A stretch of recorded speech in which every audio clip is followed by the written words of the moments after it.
I am Jeff Saperstein, co-author with Hunter Hastings of the book, The Interconnected Individual, Seizing Opportunity in the Era of AI, Platforms, Apps, and Global Exchanges. As an interconnected individual, you will want to know how cutting-edge thinking can help you design, implement, manage, and enjoy your own individual economy. Today, we are talking with Curt Carlson, former CEO of SRI, which is the Stanford Research Institute. And currently, he's an international consultant to governments and organizations on innovation and value creation, about how to evaluate and improve value creation for your organization and be a more valuable contributor to your team. Okay, thank you so much, Curt. Curt is going to talk to us today about innovation and particularly value creation, what it means, some of the criteria that one can use to evaluate value creation, excellent guides for entrepreneurs and for organizations, as well as for individuals. So, Curt, thank you so much for agreeing to this, and welcome. Well, thanks for having me. It's great to be with you, and congratulations on your new book, The Interconnected Individual. Thank you. That's an important part of what we're going to be talking about. How do you put together networks so you can augment your own capabilities and be successful? Terrific. So go ahead, Curt. Tell us about value creation and in the context of innovation and some of your thinking. Well, it starts with, why do you want to do it? As you know, there's a positive side to this. This is the best time for innovation ever. There are more opportunities in every area you can think of than I've ever seen before in my life. So there's an abundance of amazing things we can do to help society. That's the positive side. The challenging side is, of course, that we need to create the jobs that society needs. We need to increase the income of almost half the population in the United States to bring it up. And of course, there's a lot of competition in the world. Companies go away. The average lifetime of a company now is, once it gets listed, is about 10 years before it goes away. Its half-life is about 10 years. So there's both the great abundance of opportunity, but also great challenges and great needs. So that's what motivates me and why we need to get better at this thing called value creation.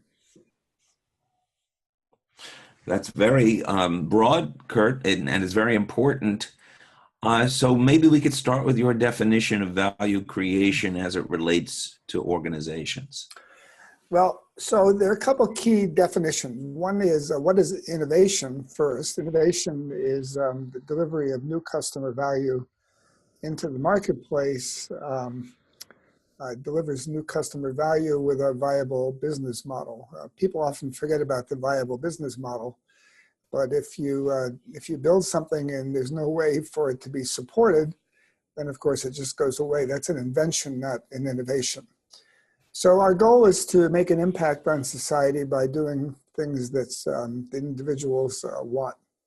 That's innovation. Value creation is the process of producing innovations. How do you go about doing that? How do you identify big, important opportunities? And what are the methodologies and the concepts that help make that more effective and efficient? So those are the two big things we're going to be talking about. I tend to emphasize more the value creation part of it because until you've created something of value, by definition, you're not going to be an innovator or an entrepreneur. You need to be an expert at how do I actually create things that the customers want and that are significant in the marketplace. Can you give some examples of really good value creators that we would be familiar with? Well, the really famous ones are folks like Edison and Steve Jobs. But I tend to emphasize the ability for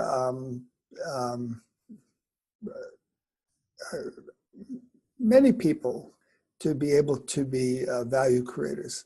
So in fact, everybody in a company ought to be a value creator, right? Everybody ought to be delivering more value to their customers and to their enterprise.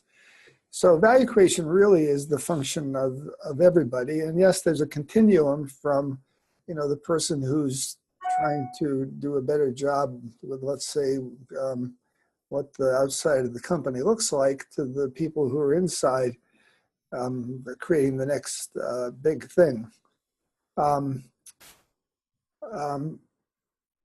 I've been amazed. My experience at SRI, as you may know, when I went to SRI had been failing for 20 years, and with the same people in the same location and the same partners, basically nothing really changed except for one big thing, the way we worked together. And by getting people to work in a much more productive way, we not only grew the organization by 3.5 times, but we also were able to create tens of billions of dollars of new economic value. And we weren't doing this with,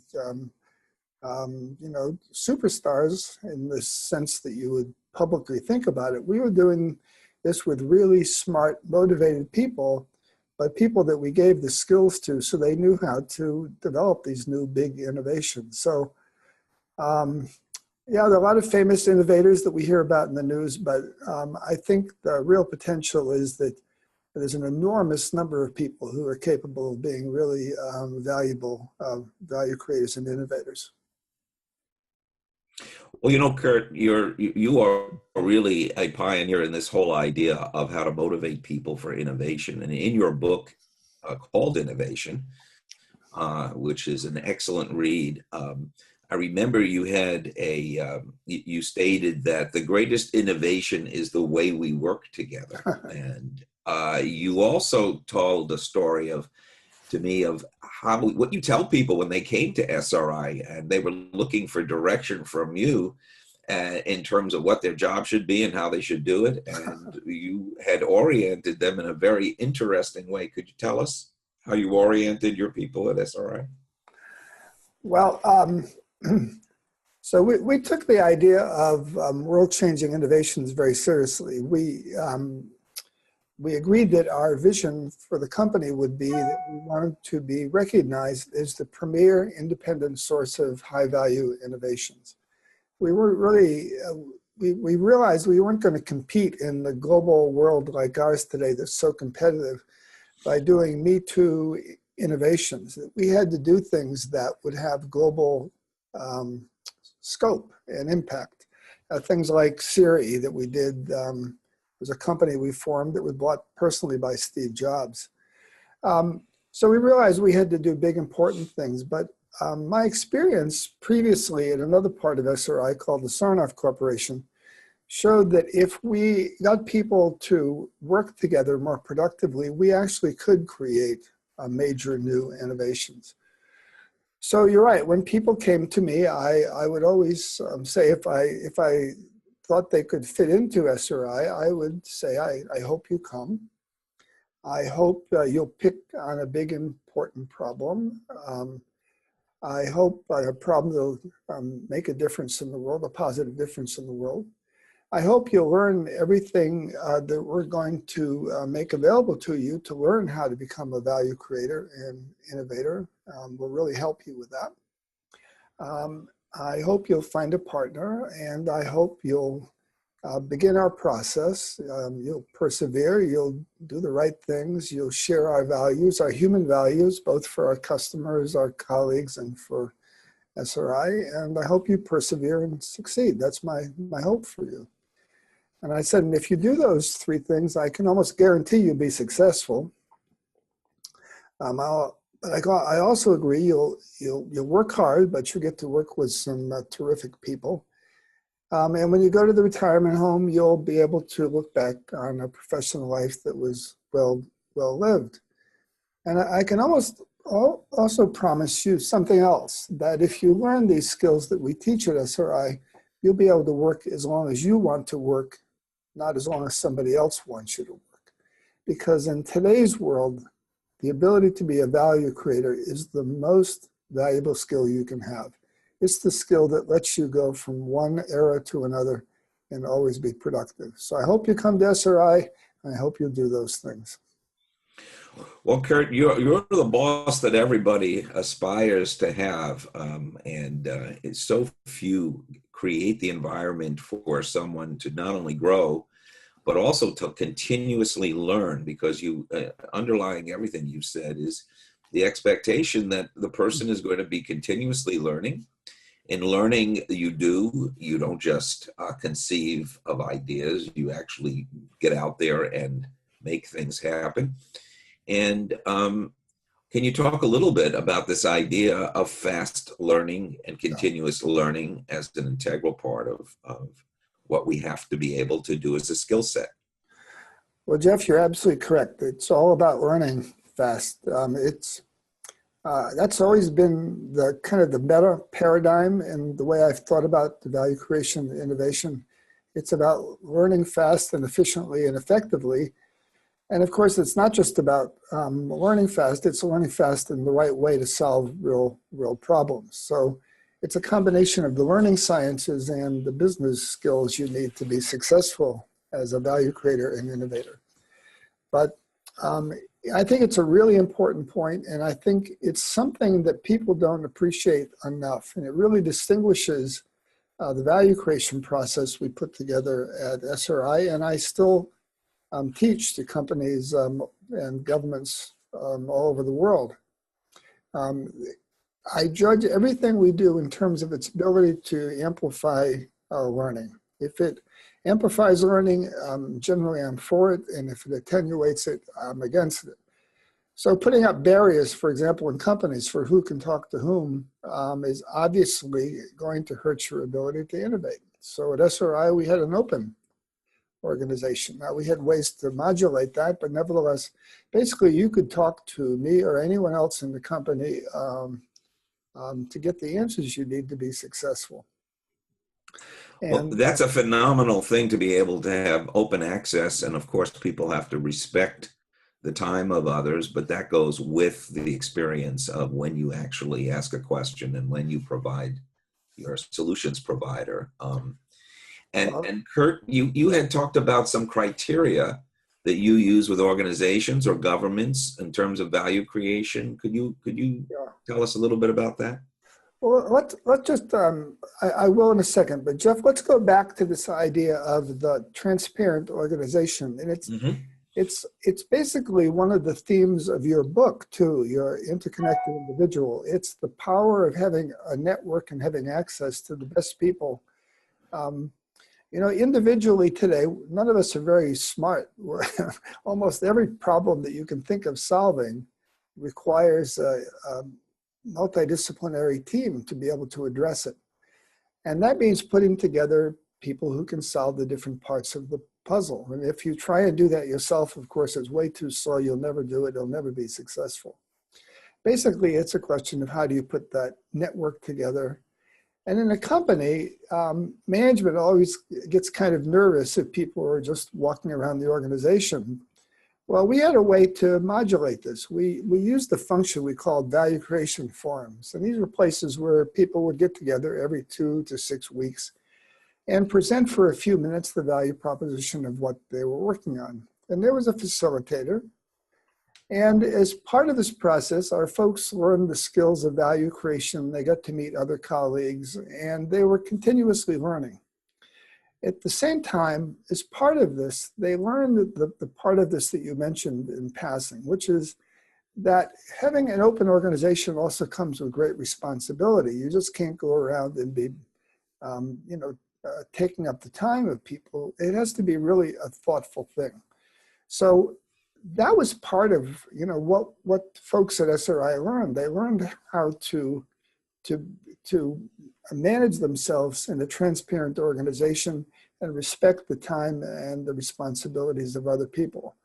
You don't take this for granted. You actually have to make that part of your management concept.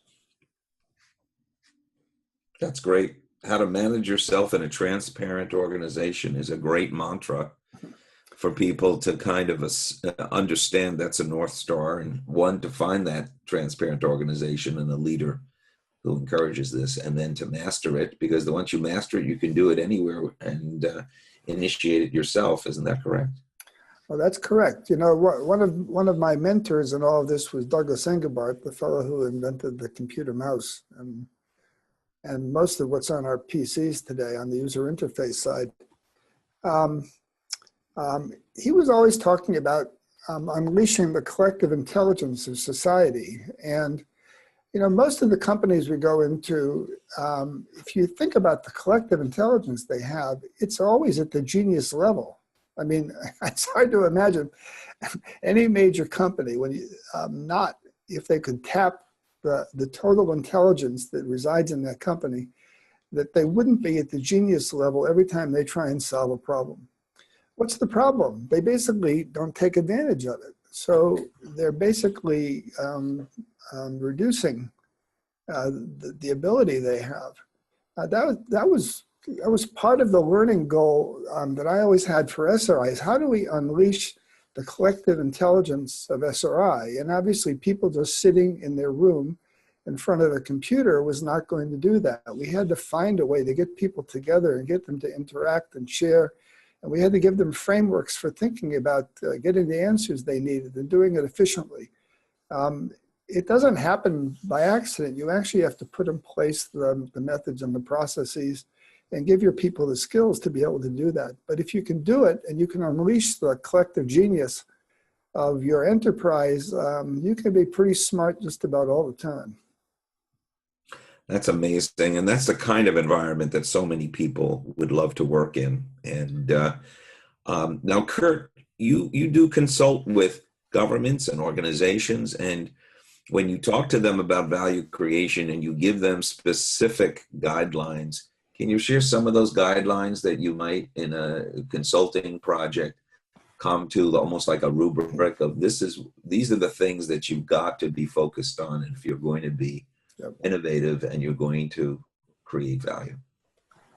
Great question. So right now I work with universities to help put in place advanced value creation programs to teach students.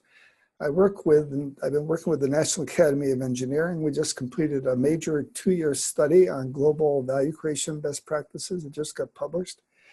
And I just delivered a playbook of value creation best practices to the National Science Foundation that I hope that they will implement. They've implemented some of the ideas from the National Academy report we produced, but I hope they'll keep on doing that, because most of the practices they use are from the 1950s and 60s, and that's not going to work in our global innovation economy that's so competitive. I basically tell them, you know, if I wanted to simplify it for this down to 3 things. The first thing is they need to focus on important problems, not ones that are just interesting. Important, not interesting. We can come back to that. We just give you the 3 things. So that's the first thing. The second is they need a playbook that actually describes to their folks what is innovation, what's the definitions, what are the concepts. The playbook doesn't tell people what to work on. It just says, here are the learning and the creating concepts and processes that'll expedite the process. The most important part of that is what we call the value proposition. And we define it very simply. What's the need? What's the approach with the business model for addressing that need? What are the benefits per cost? That's the value of the idea. And why is that better than the competition? NABC. So it's a very simple definition for a value proposition, but that's the point. In the beginning, answering those 4 questions is really, really hard. So things like the business canvas and other things that people teach are way too complicated in the beginning, and they really, we discovered, don't really work. They just confuse people. The goal, if you want to be an effective, fast learner and value creator, you want to focus on the most fundamental ideas to start, and then you build it up. And of course, eventually you have to answer all the questions that are in a full business plan. So 2 things so far. One is important problems and have a playbook with a useful definition for a value proposition. The third thing is accepting that it's about learning fast is what we call value creation forums. These are not brainstorm meetings or project reviews. They're stand-up meetings where people give a short version of their value proposition and they get critiqued by their colleagues. Those three things, we can say more about them, but if you're not working on important problems, you're not going to make an important contribution. If you don't have a playbook that helps align your team on what best practices are, you're going to be less efficient. And if you don't have a way to learn fast across the organization, then you're not tapping into the full genius of your team. So don't expect to beat other teams that actually behave that way. Fantastic. Three important principles. So maybe I can ask you to illustrate the difference between something that's important and not just interesting in maybe a project that you folks worked on or one that you have seen in your consulting. Well, certainly, I worked on a whole bunch of important projects. So high definition television was one that I started and helped lead. That set the U.S. standard, and we won an Emmy for that. That was certainly an important project. Siri is the one that people talk about right now that we did.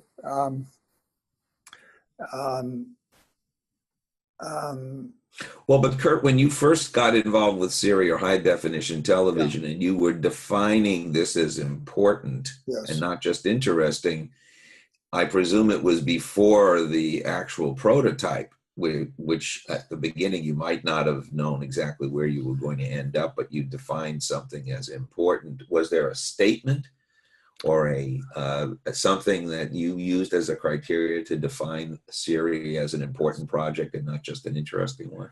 Yes, so very good. So let's start there. So generally important problems are ones that impact a large number of people. So clearly we were on the path of creating a world standard for video. So we were hoping to change the entire world with how they thought about watching.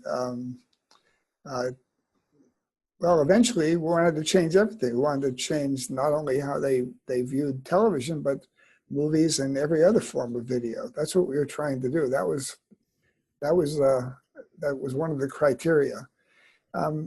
Siri was the same thing. We said, searching for information on the web right now is real nuisance, and particularly on mobile devices, because you have to pick words in and do word searches, and that's incredibly inefficient and slow and frustrating. So, and we said if we could define a different kind of interface, a more natural one where you just talk to the computer, eventually that could affect every communications device in the world. So one of the criteria generally is it can impact a lot of people. Obviously,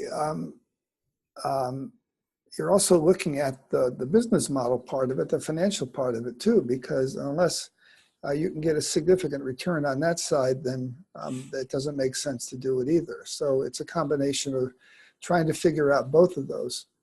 With Siri, it was an interesting case because we actually had the product, the offering, before we had the business model, and it took us several years to figure out how to make a company that would be profitable with that. And once we did, we launched the company, and only a few months after that, Steve Jobs called us up and said he wanted to buy the company, which he eventually did. So we're fantastic.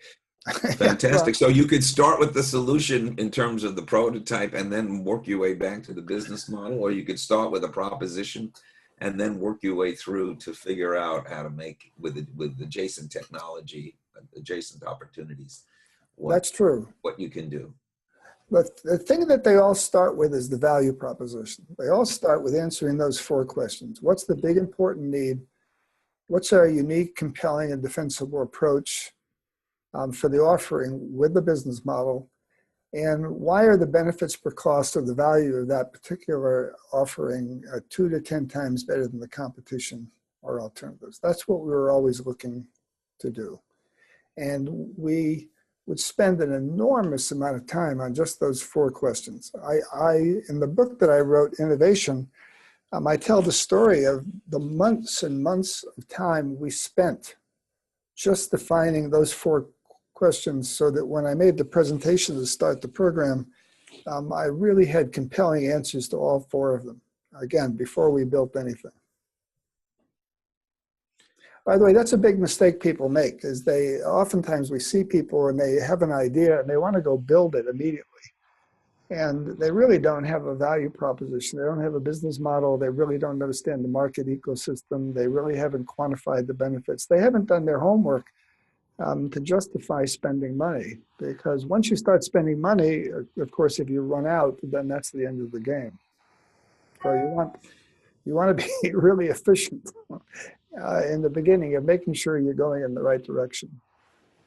This is great advice, Curt, and I know that you are a global person. You work globally with individuals all over the world who exemplify some of these. Maybe we can conclude this interview with just getting a kind of a 30,000-foot view of, 1, are you optimistic about our future collectively?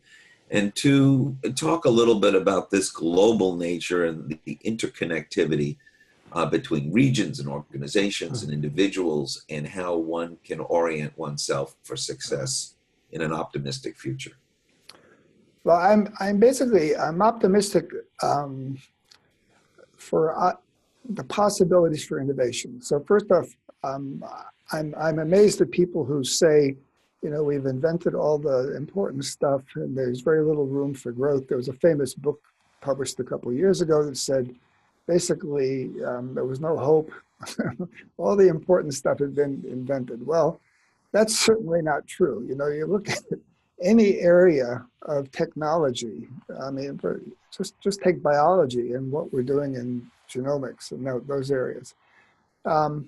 So I'm incredibly optimistic that there's abundance of opportunities and that we can do a better job, and that the markets to be addressed are still huge. Most of the world is still pretty close to poverty.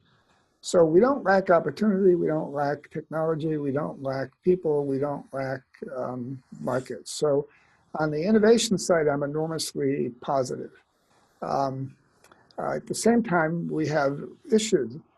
One problem is just being competitive, because pretty soon, instead of us competing with, let's say, 1 billion people in the world, we're going to be competing with 7 billion. So you have to keep on getting better.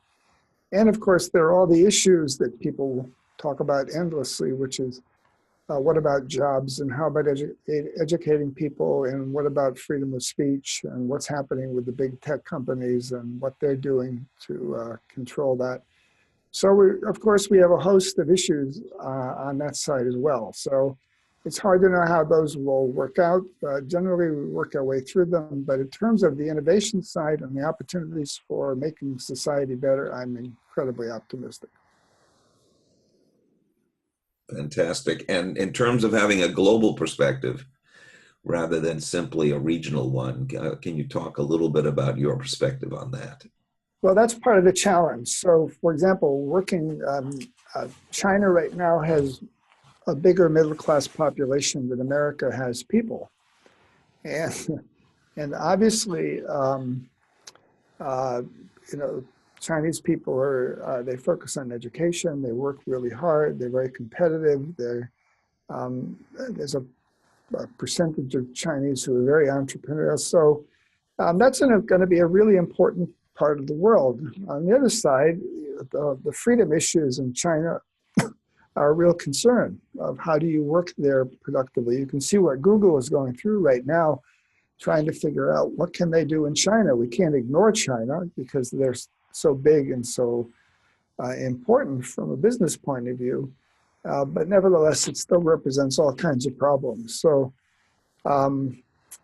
there's enormous opportunities globally, but you have to work your way through all these political and social issues at the same time. But you can't ignore it. If you're not global today, then you're not thinking right. Everything we did at SRI, we were thinking globally on our big innovations as well. How do we take them and spread them. Otherwise, they basically have the danger of going away. By the way, it's one of the things I'm really trying to do with the government and with companies I work with is that there's a lot of work on things like Agile and Scrum, which I think are fine ideas for incremental innovation and design thinking. These are all good ideas, but they don't create innovations of size and impact. And that's what we teach. And I think, if you want to be a player in the global world and have your enterprise stick around for a while, if you're not thinking globally and you're not thinking about innovations of impact, then I think you're not quite playing, the full kind of Olympic level game that you need to survive. Well, this is fantastic, Curt, and I'm so appreciative of this wisdom and perspective and your examples. And what I'm going to do is also post some of the links to your site and the report so that people who are listening to this can take a look in greater depth at the terrific work that you're doing. Well, thank you, Jeff. And again, congratulations on your book, The Interconnected Individual. Obviously, the network and the collaborative parts of this, which we were just talking about, are fundamental to creating a successful enterprise as well. Terrific. Thank you so much, Curt. Take care. Thank you, Jeff. Bye-bye. Bye-bye now.